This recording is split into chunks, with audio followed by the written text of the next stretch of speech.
Green light, they're away. And they're all in their positions, ready to go. There's the light up. In true Mildura style. The green light's on. It was a beautiful start. He's trying to get across.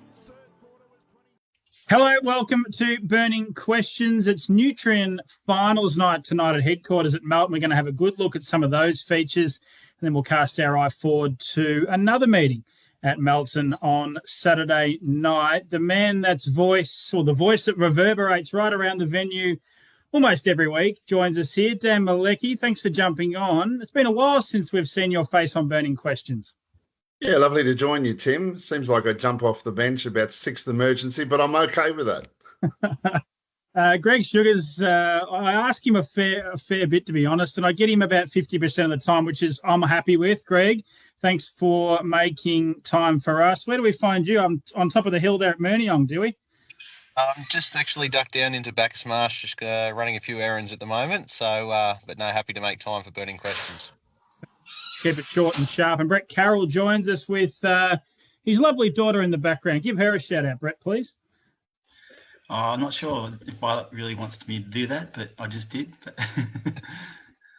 Great to have you on. Hey, as I said, we'll look at some of the Nutrien finals tonight at Melton, and then we might just have a look at one of the races, the free-for-all at Melton on Saturday night. Pride's Easy Feed stand as a proud supporter of the harness racing industry with their set recipes and quality ingredients to give the trainer confidence in what they're feeding. So make the switch to Pride's and start getting the result you've been chasing. Most think a Dan wins the final for the juvenile lads, but which one will end up on the Nutrien ads? We're talking about race number 6 tonight at 8:33 p.m. It's a $200,000 final for the 2-year-old Colts and Geldings. Dan, I might go to you first here. When you probably read this question, you might have been thinking I was talking about you. Dan should always be on top. Only thing is, should be wearing saddlecloth 1, which Brooklyn Dan is. Look, I was impressed with Night Fury Dan. He looks a real racehorse, and I love the way he charged up the straight. He did a bit more work than I think Cardigan Dan did. And problem with this race and both the 2-year-old races, I haven't seen a lot of them. Not many people have. A lot of these horses have only trialled during the day and raced during the day. So tonight it'll be under lights, and that adds a different perspective for a lot of these. So it's pity we don't have Trot's Vision tonight, because it would have been one of those nights to keep an eye on how these horses were parading, whether the lights are firing them up or not. So they're tricky races. To see a natural progression from start 1 to start 2 is rather obvious, and there were plenty of good runs, but I'm not sure we got a super idea through the heats. The horses that won generally dictated up on the speed, and then they sprinted home in pretty quick time. Night Fury Dan looks a racehorse. To me, he looks like a horse that would take significant improvement out of it. He looks real good. So I think he can handle the back row. There were plenty of other good runs in that race. Actually, the one that Greg's driving, a horse called Romeo, I thought he hit the line really well. I think he's a really good roughie, and perhaps with a barrier draw, he could fill a hole at a bit of odds. But to answer the question that you had, there's Night Fury Dan, there's Cardigan Dan, there's Treacherous Dan, which was probably named after me, and Brooklyn Dan. So a quartet of Dans, but I think Night Fury might be the best of them. Good, great little insight there, Dan. Thanks for your review or preview of the race. I'm just looking over the back of my computer here. You mentioned Romeo for Greg Sugars. One of our cats is named Romeo, and he just looked at me like, what the hell am I doing on Burning Questions? Greg, we'll go to you here. Dan's given you a bit of confidence there with Romeo. You've got the good barrier draw for Jane Davies. What are your thoughts of a little upset here tonight? Well, firstly, I hope we're not calling this Romeo a cat after the race. But yeah, no, I've seen him at the trials previous to me driving him in the heat, and he was quite impressive and professional the way he went about it. Obviously, Jane Davies is no stranger to juvenile racing. Had many lovely juveniles over her career, and yeah, I think he's a pretty handy horse, this one.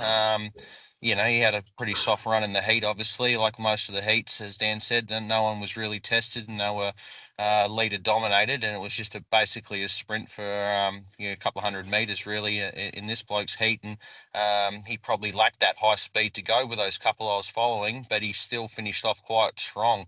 So also stepping up to the 2200, all these 2-year-olds as well for the first time. I don't think it'll worry this fella, but yeah, I'd like to see him get as easy as run as possible early, but yeah, not sure if he's good enough to win it, but certainly wouldn't surprise me to see him run into the money somewhere.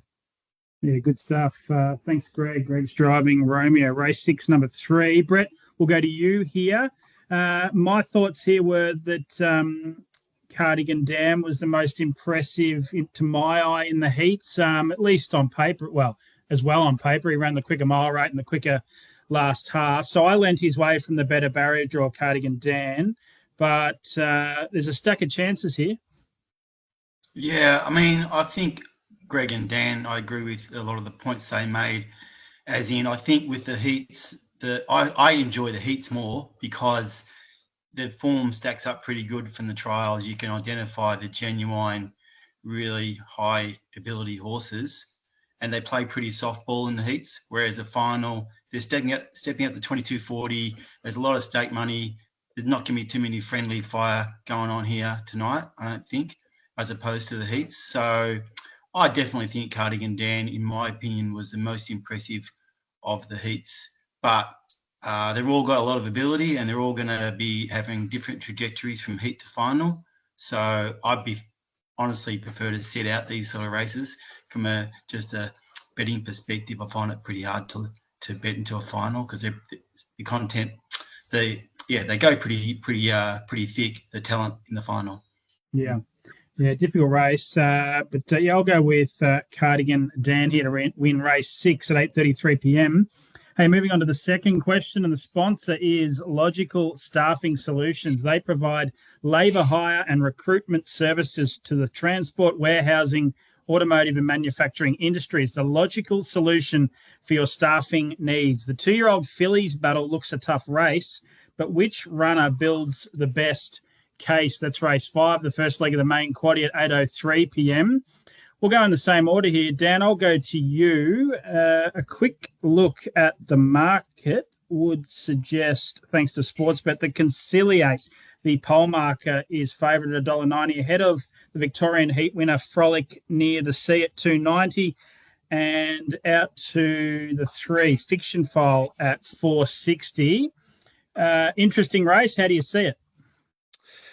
Yeah, well, again, distance is key here, and it'd be interesting to see how much pressure is put on in the early part. But again, I refer to some of the things that I mentioned about the 2-year-olds, up and trip, under lights by this stage. Conciliate's had 2 starts, yet is still one of the most experienced horses in this field and gets a good gate. We know he's got gate speed and a good deal of ability. I think on what I've seen is rightfully the favourite. But again, as Brett said, a bit of danger in these sort of races. And while we're enjoying and appreciate the quality that's there, we still don't know them well enough yet. And Conciliate, while she's unbeaten, is going to get into a short price now. I think Frolic Near the Sea was terrific on her debut, and you just expect anything that Emma Stewart trains is going to be a length or 2 better at their second start, and particularly when they're getting up in distance, and in this case, the 2240. So I thought they were the main 2. But it makes it harder when you're getting a debutante into a race like this and didn't have to come through heats as well. In Seaside Drive's case, I look forward to seeing them in the flesh, and then I can get a better idea just for myself. But on what I've seen on the videos, the 1 and the 6 have an edge at this stage. Yeah. Conciliate and Frolic Near the Sea are the Lex on the market, and also for Dan. We'll go to you, Brett. Actually, we'll mix up the order just a little bit. Are you any more confident here with the fillies than you were with the Colts and Geldings? A bit hard to line up the form from the different states. Interestingly, Ricky Olchen was on the radio this morning saying that they don't actually run over this distance for the first 6 months of the season in New South Wales. So it's a big steep curve for that horse, but he's quite confident that he's going to hold the lead from what he was talking, which does, make the race a bit trickier for those ones out off the front. I really like the run of Greg's horse, Fiction File. Shout out to Mitch Sidebottom, one of the owners. He's waiting for your call to be on this show too, Tim, he tells me. But anyway, no, I really like Fiction File. Just not sure where its ringcraft is going to be after only one run. And so Conciliate, it's going to lead, but the distance I'm not really sure. So I'd go with it, but my confidence is not high. Bit with Dan. Yeah, actually, I had a bit of confidence here, Greg, as I go to you, and it was around your horse, to be honest. While I'm talking about Mitch Sidebottom, I'm happy to say that he's told me he's on that $71 for Fiction File. I've got no idea where he found that or who he paid to put that price up, but Fiction File at 71 is incredible. 460 is about kind of what I thought, Greg. I thought the heat run was outstanding. You got home in low 55s. The horse looked to have heaps on the line to my eye. Tell me I'm wrong. Tell me I'm dreaming. I'm happy to agree with you there. Yeah, she's a lovely filly. She's obviously inexperienced as all of these are, and have the one race start, but she's had a few trials behind her, and unfortunately, probably what hampered her a little bit. She lacked a little bit in the steering department at a crucial stage during the heat, but we've done a bit of work on that during the week, and hopefully we've rectified that. But certainly came away from the race very happy with her performance. She had steered a bit better around the corner. She would have got a hell of a lot closer to the winner on that occasion. So the stepping up in distance, there's nothing about her that suggests she won't handle that. Providing her ringcraft's a bit better this time around, we think she's a definite chance. It's a very open field, as we know. There's no standout. I think Ricky's horse is probably rightfully deserving of favouritism from the draw, and I think it's unbeaten, and obviously it's a couple of race starts, but all its trials as well. So it obviously knows how to find the post first, and from the pole draw, it gets every chance to do that again. But very, very open field, and a number of these are obviously winning chances. But we consider Fiction File definitely one of those chances. Yeah, I think she was just quickly, Greg. She was, I think I'm right in saying, pretty expensive purchase as well. $100,000 at the sales.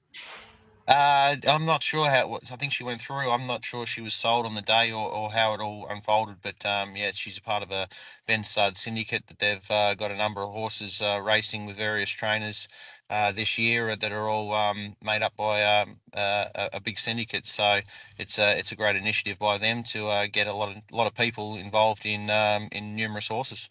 Yeah, I did read or listen to something a while back about that syndicate. So great stuff by Ben Stud. Let's move on to the third question. Tango Tara has ratings on his side. So is he the one punters should ride? We're talking about race 4 tonight at 7:34 p.m. The Better Bet Pace. Tango Tara is the only horse on the back row for Andy Gath and Jordan Leedham. I'll go back to you here, Dan, for your thoughts. I haven't got a market in front of me, but I can $1.75 last time I looked. Now $1.95 ahead of He's From Heaven at 2:30. First dance at 4:40. Dan, Tango Tara or one of his rivals? I had to go with a race fit horse. I always do. When I refer to the Better the Devil I Know, it often relates to what I consider race fitness. I think He's From Heaven is the obvious danger, and one of our guests can open up on how serious the danger he can be tonight. But I think Tango Tara, it's his race to lose. I think if He's From Heaven was hard fit and the confidence was there, I'd be a bit split. But I think it's the advantage for Tango Tara. And typical of the Andy Gath horses, they open up short. If they open up short, they always drift. It could start $4 in the end. You just don't know nowadays. But always does, doesn't he? Yeah, well, that's right. Yeah, always. I'm confident with Tango Tara, unless Greg says otherwise. Well, Greg, let's go straight to you. Do you say otherwise? Oh, yeah. He's From Heaven's immoral. Can't get beat. What about First Dance? She's ready to win. Exactly. No, both horses, I think, of ours are in very good order. First Dance is, she can be a frustrating mare at times, but certainly her last 3 or 4 runs have been, right up to her very best, but has still found it hard to hit the line first. So I'm sure she'll run another good race. It's probably, outside of two horses just mentioned, it's probably a drop back in grade for her for the rest of the field from what she has been meeting of late. So yeah, I expect her to run another forward race. But yeah, Tango Tara's obviously got fitness on his side and probably hasn't had a lot go right in recent runs. I thought he was, a good run behind Yambuckian last time around, and he's third in the Geelong Cup. There was nothing wrong with that either. So he's from heaven. I have no doubt certainly has the ability to match it with a horse of Tango Tara's caliber.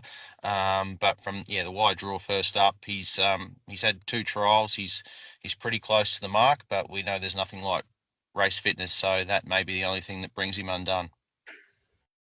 Dan's keen on Tango Tara. I'm keen on Tango Tara. Brett, how about you?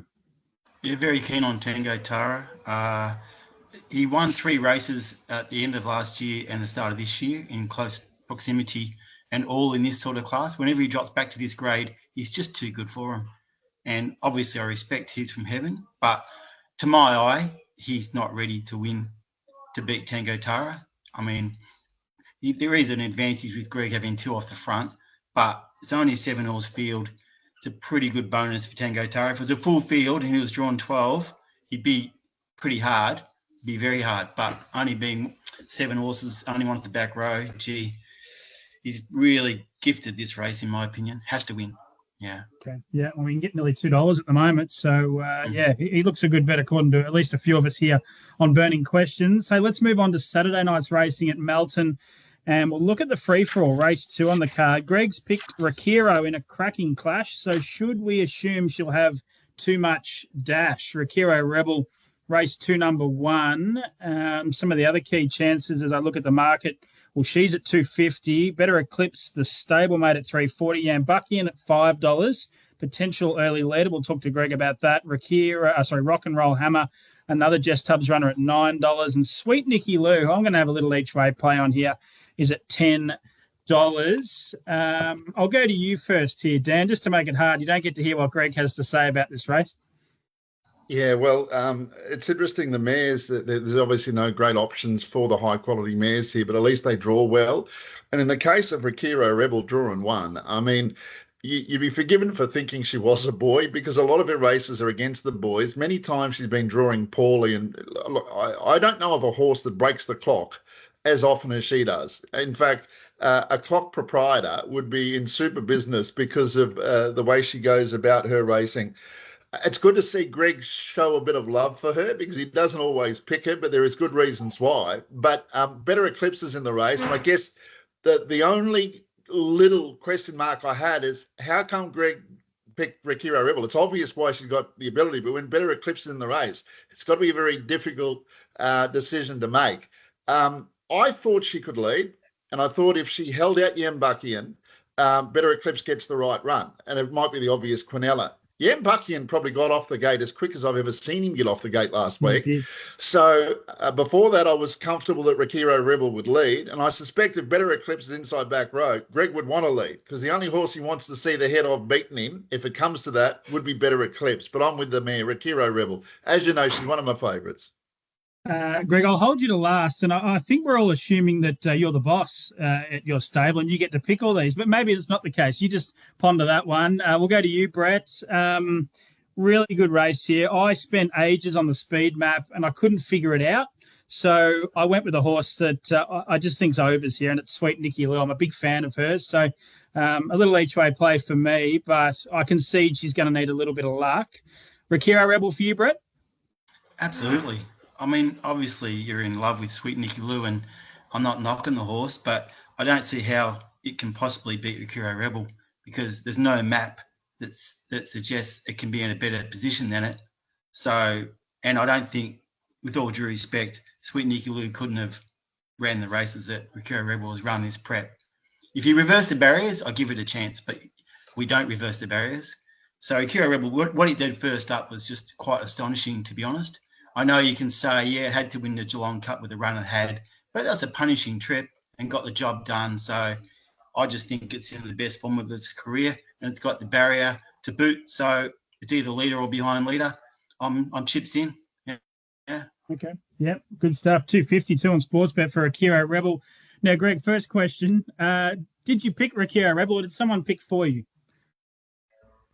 Well, I'll go further back to what you're saying about being the boss. I can assure you I'm definitely not the boss around Lara J Farm. Let's clear that up right now.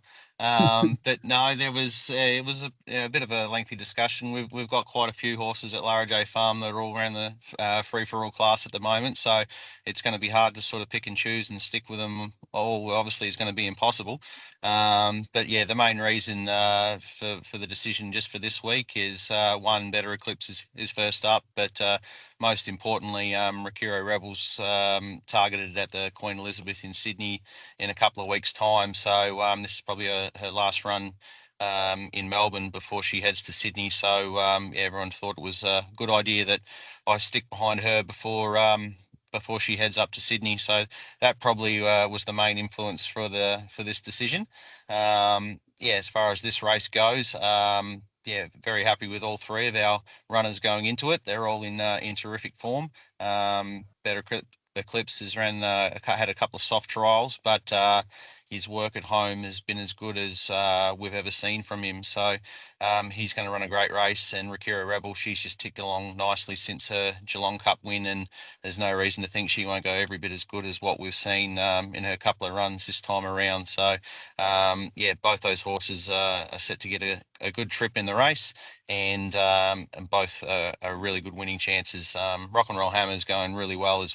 Very happy with him, but he's probably going to have to do it the hard way and may even get shuffled back depending on what mid-race moves happen. So hard to see him winning under these circumstances, but certainly wouldn't surprise to see him running in the money somewhere as well. So potentially could be a pretty good race for the Lara J Farm crew. You worried about Yambuckian's gate speed, Greg? Oh yeah, he is obviously a very fast horse, but we're able to hold him out at Geelong with Rock and Roll Hammer that time. So yeah, no doubt Rakira Rebel's every bit as quick as that. So yeah, we'll certainly be doing our best to stay up inside him. Good stuff. I can see a scenario here, Brett, where sweet Nicky Lou just lobs in the 1-1, gets going around the corner and gets home at $10. No, look, it's all yours. Yeah. Part of me is just like, I've got to be on her if she wins at $10 because I'd have to take a couple of weeks off work. I wouldn't be able to. Should be longer than $10, surely. It'd be $20, well, probably. wouldn't she? Well, is that because I'm tipping her, Dan? No. But I think $10. Don't back on now. You're taking unders. I'm sure she'll be a lot longer than that. I think you're right, just from the map and what we're hearing. Really difficult race, but can't wait for it. Race 2 on the card, the CNC Routabits free for all tomorrow night at Melton. Sharps Bakery are the sponsors of our best bets segment. Dan, I'm going to go to you first here because I've got a few up my sleeve and I have seen your preview in the Herald Sun today and I agree with a couple of them. So I'll let you have first go and I might go with one of the other ones that you're not going to pick as your best bet. Okay. Or are you going tomorrow? Sorry? Are you going to go tomorrow instead? I'm not sure. Oh, well, I think Tango Tara, I'll stick with that because everyone can read the newspaper and there's no hiding away from that. Tomorrow night, I think Golden Tribe race 4, number 1, can win. And my value tonight, I also tipped in the Herald Sun. I was quite taken with Sandsting. Race 7, number 4. I think he's terrific each way play tonight. And my value tomorrow, well, on a difficult night, I thought it was in the first race, actually. The 9 horse in the first was my value play, which is Raging Whitebait. I thought it'd be each way odds this time. I think it's got a terrific turn of foot, save for one run. I find it difficult to see it missing a place in a really good race. Yeah, okay. If I had to pin you down on an absolute best, which one is it? I think it'd have to be Tango Tara. Make it for a long weekend if it doesn't win, but I think it's the one. There's only one person that can stop that, I think. Yeah. And he's here now. I'll go next here. I like a few tonight. I think I've said Cardigan Dan's my best, but pretty short at $1.60.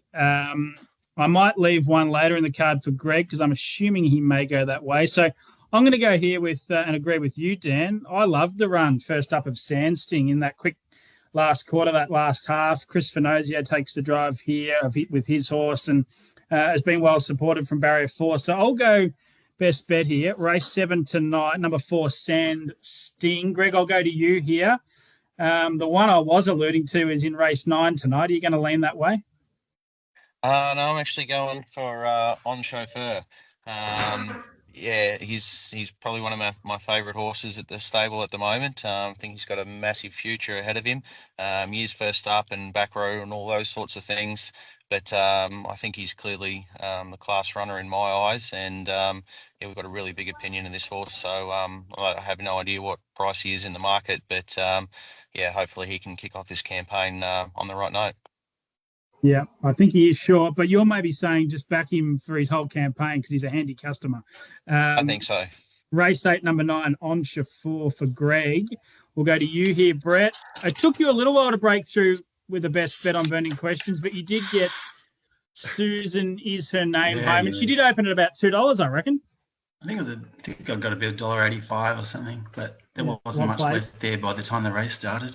Yeah, unfortunately, that tip of Greg's has come up pretty short, which is a shame because I was thinking it was a good thing as well. But I'm going to, seriously, it's a good week to have Greg on because I've got about 6 to choose from, and they're all Sugar's horses, Sugar's tubs. So I'm going to go, like Dan, just get it out of the way tonight. I'll go Tracy the Jet, race 9, number 7, Tracy the Jet. But if I win, I'll back up on Fighter Command tomorrow. I was alluding to that one before, Greg, Tracy the Jet. 2 more questions before I let you go. Was that as easy as it looked with Tracy the Jet first up? I don't think I've ever seen a more dominant nose victory before. You looked very, very confident there the whole way around.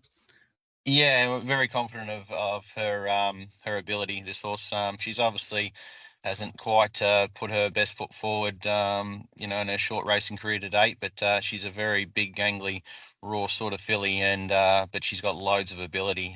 So yeah, her sort of ringcraft is still not obviously 100% just yet. But she's a filly that'll just continue to improve with racing. Especially throughout this year, I reckon. But she's certainly going to have some bigger targets for the rest of the year. And yeah, she just powered up the straight and always had that race in her keeping, even though it was such a short margin. Yeah, she's a nice filly. Yeah, for sure. And just race 1 tomorrow night, Fighter Command, a real stable favourite. Great to see him back and recovered from his issues. I've got a theory. I don't reckon he handles Menangle. What do you reckon? Yeah, he's a funny horse. Yeah, I don't know. He, some reason, every now and again, he just goes a bit wobbly and doesn't seem to be as tractable as what we know he can be at certain times. But yeah, like a lot of Always Be Mickeys, he's certainly got a massive motor and a very strong horse, and he's got a real high cruising speed as well. So yeah, certainly one of our favourites, especially the ordeal he went through. Some 6 or 8 months ago, I suppose it was now. So great to have him back. He seems to be in really good order. His work since coming back from Sydney has probably been as good as we've ever seen it. So yeah, not going to be easy from the back row, but yeah, obviously a very, very nice horse. Good stuff. Hey, Greg, thanks for joining us. I'll let you go. I'll see you tonight. Dan, I maybe won't see you, but I'll definitely hear you. And Brett, I don't know where I'll see you. Thanks for jumping on.